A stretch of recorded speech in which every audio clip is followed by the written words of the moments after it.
On today's quick tip, we're talking about an STL thumbnail plugin for Windows and Linux.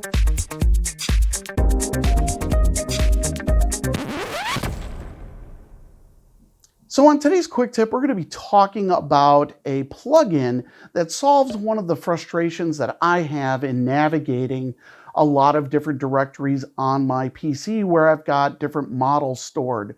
So here's the scenario. You download a zip file, and that zip file contains, let's say, 10 different STL files inside of it. You only need to print one. Well, often it's very difficult to know which STL file by a file name it is that you want to print.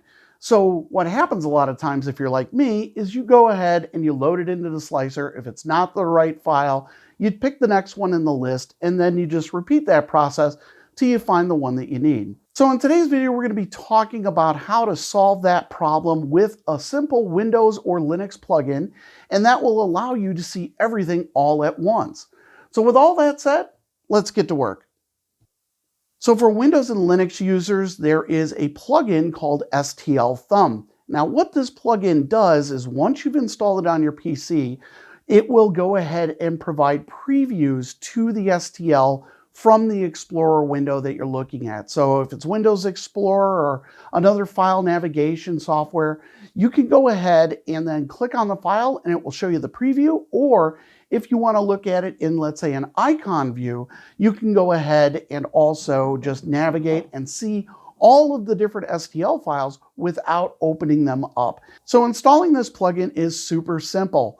I've got a link down in the description to the GitHub page, and all you have to do is go to GitHub, download this file. Now, if you're on a Windows system, you're going to want to download the exe, and if you're Linux, you're going to want to download one of the packages.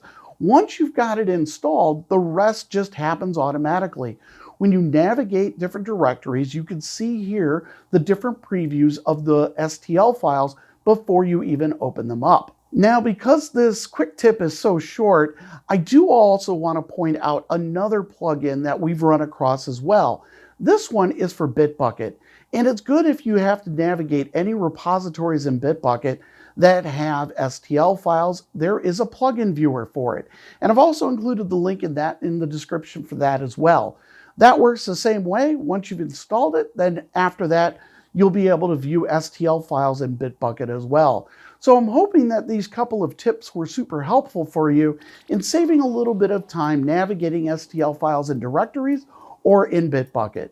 So I want to give a shout out to B. Hoffman. All of this wouldn't have been possible except that he was in our channel Discord and put a screenshot of his Explorer window, and Nick had picked up on it and shared it with me. So I wanted to share it with all of you because I thought this was a really, really great plugin, and it's super simple to use. So that's going to bring the end of this quick tip video. If you liked it, make sure you mash that like button, and don't forget to share and subscribe so that way you don't miss any of our upcoming videos. If you want to join our channel Discord, we're over 700 strong now, all a bunch of different makers with various talents, and you get tips like B. Hoffman's tip here. It was a great tip, and I wanted to share it with everyone.